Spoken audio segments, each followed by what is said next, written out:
Hi friends, இன்னைக்கு என்ன video பார்க்க போறோம்னா blouse டிசைனிங் வீடியோ தான். ஏற்கனவே நம்ம பேக் நெக் டிசைன் எப்படி பண்ணனும்னு சொல்லிட்டு பார்த்துட்டோம். இப்போ ஸ்லீவ் டிசைன் எப்படி டிசைன் பண்ணலாம்னு சொல்லிட்டு பார்க்கலாம். ஃபர்ஸ்ட் blouseல நம்ம என்ன டிசைன் பண்ண போறோமோ அந்த டிசைனை ட்ரேஸ் பண்ணிக்கலாம். ட்ரேசிங் பண்ணி முடிச்சிட்டோம். இப்போ ட்ரேசிங் பார்த்தீங்கன்னா நல்லா காஞ்சிடுச்சு. செக்குடு பேட்டர்ன் தான் ட்ரேசிங் பண்ணியிருக்கேன். பேக் நெக்கில் என்ன டிசைன் பண்ணோமோ அதை பார்டர் ஒர்க்காக வந்து டிசைன் பண்ண போகிறோம். பார்டர் ஒர்க்கை விட்டுட்டு இப்போ செக்குடு மட்டும் நான் ஃபில் பண்ண போகிறேன். ஃபுல்லுமே சுகர் பீட் ஒர்க்கு தான். சுகர் பீடை ரெண்டு பீட்ஸாக வச்சு ஸ்டிச் பண்ணிக்கலாம். செக்குடு டிசைன் போடுறதுக்கு முன்னே பார்டர் ஒர்க்கில் ஒரு லைன் சுகர் பீட் மட்டும் லாஸ்ட்டாக கொடுத்துக்கிறேன். பார்டர் ஒர்க்கோடைய லாஸ்ட் லைனாக தான் இப்போ கொடுத்துட்ருக்கேன். இந்த லைனை முடிச்சுட்டு நம்ம செக்குடு டிசைனுக்கு பீட்ஸ் லைன் ஸ்டார்ட் பண்ணோன்னா ஃபினிஷிங் கரெக்டாக இருக்கும். பார்டர் ஒர்க்கில் மேலே சின்னதாக ஒரு பார்டரும் கீழே ஒரு சின்னதாக ஒரு பார்டரும் நடுவில் ஒரு கொடி டிசைன் போட்டுட்டு அங்கங்கே ஒரு லீஃப் இருக்க மாதிரி ட்ரேசிங் பண்ணியிருக்கேன். இந்த லீஃப் எப்படி ஃபில் பண்ணணும் அப்படின்னு சொல்லிட்டு பார்ட் 1 வீடியோவில் அப்லோட் பண்ணியிருக்கேன். உங்களுக்கு வேணும்னா டிஸ்கிரிப்ஷனில் லிங்க்கு கொடுக்குறேன். வீடியோவை போயிட்டு பாருங்கள். ப்ளவுஸ் டிசைன் பண்ண உங்களுக்கும் ஒரு ஐடியா கிடைக்கும். செக்குடுக்கு லைன் போடும்போது கிராஸில் வர லைனுக்கு தகுந்த மாதிரி கொஞ்சம் கேப் விட்டுட்டு பீட்ஸ் போடணும். மேலே இருந்து நம்ம பீட்ஸ் லைன் கொண்டு வரும்போது அந்த பீட்ஸ் லைனும் இந்த பீட்ஸ் லைனும் நெரிச்சிக்கிட்டு இருக்கிற மாதிரி இருக்கும். இப்போ பாருங்கள், நான் ஒரு பீட்ஸ் போடுற அளவுக்கு கேப் விட்டுட்டு அதுக்கப்புறம் தான் சுகர் பீட் போடுறேன். ரெண்டு சைடும் சுகர் பீட் போட்டோம் அப்படின்னா நமக்கு நெரிச்சிக்கிட்டு இருக்கும் அந்த பீட்ஸ் லைன் பார்த்திங்கன்னா. அதனால் நம்ம ஒரு லைன் போடும்போது ஒரு கேப் விட்டுட்டு, கேப்னால் நாட்டு எதுவும் போட தேவையில்லை. நார்மல் செயின் போட்டுட்டு பீட்ஸ் போடாமல் நார்மலாக செயின் போட்டுட்டு அதுக்கப்புறம் பீட்ஸ் போட்டுக்கலாம். இப்போ க்ளோஸாக காமிக்கிறேன் பாருங்கள். ஒரு நார்மல் செயின் போட்டுட்டு அதுக்கப்புறம் 2 சுகர் பீட் போடுறேன். ஒன் சைட் போடுற லைனில் மட்டும் இந்த கேப் கொடுத்தனா போதும். ஆப்போசிட் லைனில் சுகர் பீடை நம்ம கண்டினியூஸாக போட்டுட்டு போகலாம். அப்போ அந்த கேப் வந்து சரியாயிடும். இதை போலவே ஃபுல் லைனையும் பீட்ஸு ஸ்டிச் பண்ணி முடிச்சுக்கலாம். செக்குடு பாக்ஸு கம்ப்ளீட் ஆகிடும். செக்குடை கம்ப்ளீட் பண்ணிவிட்டு காமிக்கிறேன். செக்குடை ஃபுல்லாக கம்ப்ளீட் பண்ணிட்டோம். இப்போ ஃபேப்ரிக் க்ளூ போட்டுட்டு, சாரியோடைய கலர் பார்த்தீங்கன்னா ப்ளூ கலர். சாரியோடைய கலர் ப்ளவுஸில் வரணும்னு கேட்டிருந்தாங்க.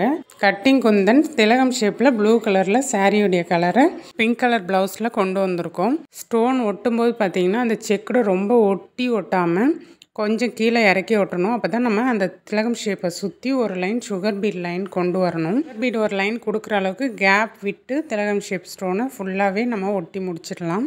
பாக்ஸ்குள்ளே ஃபுல்லாக ஸ்டோன் ஒட்டி முடிச்சாச்சு. இது நல்லா காஞ்சிருச்சு. காஞ்சதுக்கப்புறம் நம்ம இப்போ ஒர்க் பண்ண ஸ்டார்ட் பண்ணலாம். ஸ்டோனை ஒட்டி அப்படியே விட்டுட்டோம். இப்போ க்ளூ நல்லா ட்ரை ஆகிடுச்சு. இந்த திலகம் ஷேப் ஸ்டோனை சுற்றி நம்ம சுகர் பீட் ஒர்க் பண்ண ஸ்டார்ட் பண்ணிடலாம். திலகம் ஸ்டோனுடைய ஸ்டார்டிங் பாயிண்ட்லேருந்து நம்ம சுகர் பீட் ரெண்டு பீட்ஸாக போட்டு ஸ்டிச் பண்ணிக்கலாம். ஷேப்பில் கொடுக்குறோம் அப்படின்னு சொல்லிட்டு நம்ம 3 பீட்ஸ் அதை மாதிரிலாம் போட்டிங்க அப்படின்னா பீட்ஸ் வந்து தூக்கிட்டு வந்துடும். திலகம் ஷேப் ஸ்டோனை சுற்றி திலகம் ஷேப்பில் சுகர் பீடுமே ரெண்டு பீடாக கொடுத்து நம்ம ஸ்டிச் பண்ணி முடிச்சுக்கலாம். ஸ்டிச் பண்ணி முடிக்கும் போது பார்த்திங்கன்னா அந்த திலகம் ஷேப்பில் கரெக்டாக அந்த ஷார்ப்பு கொண்டு வந்து நம்ம நாட் போடணும். இப்போ ஷார்ப்பு சிங்கிள் பீட் போட்டு நாட் போட்டாச்சு. அதுக்கடுத்தது க்ளூ லைட்டாக அப்ளை பண்ணிக்கிறேன். எதுக்காக க்ளூ அப்ளை பண்ணுறேன்னா, நம்ம அந்த ஸ்டோன் செயின் கொடுக்கும்போது கரெக்டான ஷேப் கொண்டு வர்றதுக்காக க்ளூ போட்டு ஸ்டோனை ஒட்டிக்கலாம். ஸ்டோன் செயின் பார்த்தீங்கன்னா எல்லா செக்குடுக்குமே 8 ஸ்டோன் செயின் தான் நான் வந்து கட் பண்ணியிருக்கேன். ஒரே அளவாக தான் எல்லா செக்குடு பாக்ஸுமே நம்ம ஃபில் பண்ணுறோம். லைட்டாக தான் க்ளூ போட்டிருக்கேன். இந்த க்ளூ ட்ரை ஆனதும் நம்ம நார்மலாக எப்பயும் போல் ஸ்டோன் செயினை ஸ்டிச் பண்ணிடலாம். க்ளூ போட்டு ஒட்டாமல் நம்ம அப்படியே ஸ்டோன் செயினை ஸ்டிச் பண்ணோம் அப்படின்னா இந்த கம்மல் பேட்டர்ன் மாதிரி நமக்கு அந்த ஷேப் கரெக்டாக எல்லா பாக்ஸ்லேயும் கரெக்டாக கொண்டு வர முடியாது. அதனால் ஃபஸ்ட்டு ஸ்டோன் செயினை ஒட்டிட்டு அதுக்கப்புறமா லைட்டாக ட்ரை ஆனதும் நம்ம எப்பயும் போலமே வந்து ஸ்டிச் பண்ணிக்கலாம். இப்போ இந்த ஸ்டிச் பண்ணி முடிச்சுட்டு நாட் போட்டுடுறேன். நாட் போட்டுட்டு திரும்ப ஒரு line of circle sugar bead கொடுத்துக்கலாம். ஸ்டோன் செயினை நாட் போட்டுட்டு பக்கத்துலேயே த்ரெட்டை எடுத்து சுகர் பீட் ரெண்டு பீடாக கொடுத்து இந்த ஆஃப் சர்க்கிளை நம்ம ஃபில் பண்ணி முடிச்சிடலாம். ஸ்டோன் செயினை கண்டிப்பாக ஸ்டிச் பண்ணிவிட்டு தான் நம்ம வந்து சுகர் பீட் கொடுக்கணும். ஸ்டோன் செயினை ஒட்டாமலும் ஸ்டிச் பண்ணலாம். ஸ்டிச் பண்ணும்போது எல்லா பாக்ஸ்லையுமே ஒரே ஷேப்பில் ஸ்டிச் பண்ணணும். ஒரே ஷேப்பில் ஸ்டிச் பண்ணணும்னா நமக்கு கொஞ்சம் டைம் எடுக்கும். நம்ம லைட்டாக க்ளூ போட்டு ஒட்டிட்டு ஸ்டிச் பண்ணோம் அப்படின்னா நமக்கு சீக்கிரமாக வேலை முடிஞ்சிடும். ஷேப்பும் கரெக்டான ஷேப் கிடச்சிரும். இந்த சுகர் பீடுமே நாட் போட்டு முடிச்சுக்கலாம். சுகர் பீடை ஆஃப் சர்க்கிள் நாட் போட்டு முடிச்சிட்டோம். இப்போ சென்டர் பாயிண்டில் ஒரு திலகம் ஷேப் ஸ்டோனும் ஒரு சுகர் பீடும் எடுத்து நாட் போட்டுக்கிறேன். சென்டர் பாயிண்டில் ஸ்டிச் பண்ணுற இந்த திலகம் ஷேப் பீட்ஸு ஃபஸ்ட்டு நம்ம ஸ்டிச் பண்ண ஆஃப் சர்க்கிள் பீட்ஸுக்கு கொஞ்சம் கேப் விட்டு நம்ம இந்த திலகம் ஷேப் பீட்ஸை ஸ்டிச் பண்ணணும். இப்போ சென்டர் பாயிண்டில் நம்ம ஸ்டிச் பண்ணி முடிச்சிட்டோம். இப்போ பார்த்திங்கன்னா 2 சைடுமே ஈவனாக இருக்குது கேப்பு. இப்போ ஒன் சைடில் இருந்து திலகம் ஷேப் பீட்ஸும் ஒரு சுகர் பீடும் வச்சு நாட் போட்டுக்கிறேன்.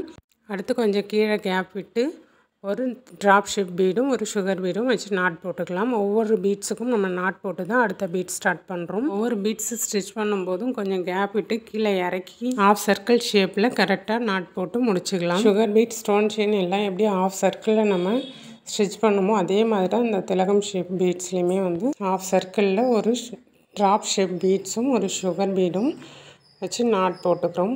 இப்போ ஒன் சைடு வந்து ஃபில் பண்ணிட்டோம். எதுக்காக சென்டரில் ஸ்டார்ட் பண்ணிவிட்டு அதுக்கப்புறம் ஒன் சைடு ஃபில் பண்ணி திரும்ப இன்னொரு சைடு ஃபில் பண்ணுறோம் அப்படின்னா கரெக்டாக ஈவனாக ஃபில் ஆகணும் அப்படின்றதுக்காக தான், அந்த ஷேப் கொண்டு வரணுன்றதுக்காக தான் இந்த மாதிரி வந்து நம்ம ஃபில் பண்ணுறோம். சென்டரில் ஒரு ட்ராப் ஷேப் பீடு ஸ்டிச் பண்ணோம். ரைட் சைட் பார்த்திங்கன்னா 4 பீட்ஸு ட்ராப் ஷேப் பீடு வச்சு ஸ்டிச் பண்ணியிருக்கோம். லெஃப்ட் சைட்லேயும் பார்த்திங்கன்னா ட்ராப் ஷேப் பீட்ஸை வச்சு 4 பீட்ஸ் வச்சு தான் ஸ்டிச் பண்ணுறோம். மொத்தத்தில் பார்த்திங்கன்னா இந்த ஆஃப் சர்க்கிள் ஃபில் பண்ணுறதுக்கு 9 பீட்ஸ் வச்சு ஃபில் பண்ணுறோம். சென்டரில் 1 பீடும், சைட் 4 பீட்ஸும், ரைட் சைட் 4 பீட்ஸும் ஸ்டிச் பண்ணிக்கலாம். ஆஃப் சர்க்கிள் கம்ப்ளீட் பண்ணியாச்சு. இதை போல் ஸ்டிச் பண்ணி செக்குடுக்குள்ளே உள்ள எல்லா கேப்பையும் ஃபில் பண்ணிக்கலாம். ஃபுல் செக்குடையும் ஃபில் பண்ணி முடிச்சுட்டு ஃபுல் வீடியோ உங்களுக்கு காமிக்கிறேன். ஸ்லீவில் பார்த்தீங்கன்னா ஒர்க்கு கம்ப்ளீட் பண்ணியாச்சு. பேக் நெக்கில் ஒர்க் பண்ண மாதிரியே ஸ்லீவில் பார்த்தீங்கன்னா 3 லைன் சரி கொடுத்துட்டு ஒரு லைன் சுகர் பீட், ஒரு லைன் 4mm பீட்ஸ் கொடுத்து திரும்ப ஒரு லைன் சுகர் பீட் கொடுத்து சென்டரில் பார்த்தீங்கன்னா ஒரு கொடி டிசைன் கொடுத்து அங்கங்கே ஒரு லீஃப் இருக்க மாதிரி கொடுத்து அந்த கொடி டிசைனை சுற்றி அவுட்லைன் சரியால் ஃபில் பண்ணியாச்சு. திரும்பவும் ஒரு லைன் சுகர் பீட் கொடுத்து ஒரு லைன் 4mm பீட்ஸ் கொடுத்து திரும்ப ஒரு லைன் சுகர் பீட் கொடுத்து செக்குடு ஸ்டார்ட் பண்ணியிருக்கோம். வீடியோவில் ஸ்டார்டிங்கில் பார்த்தீங்கன்னா நம்ம பார்டர் ஒர்க் பண்ணாமல் செக்குடு மட்டும் ஸ்டார்ட் பண்ணியிருந்தோம். செக்குடு டிசைனை ஃபுல்லாக கம்ப்ளீட் பண்ணிவிட்டு பார்டர் ஒர்க்கையும் கம்ப்ளீட் பண்ணியாச்சு. வீடியோ பிடிச்சிருந்தால் லைக் பண்ணுங்கள், ஷேர் பண்ணுங்கள், கமெண்ட் பண்ணுங்கள், மறக்காமல் சப்ஸ்கிரைப் பண்ணிக்கோங்க.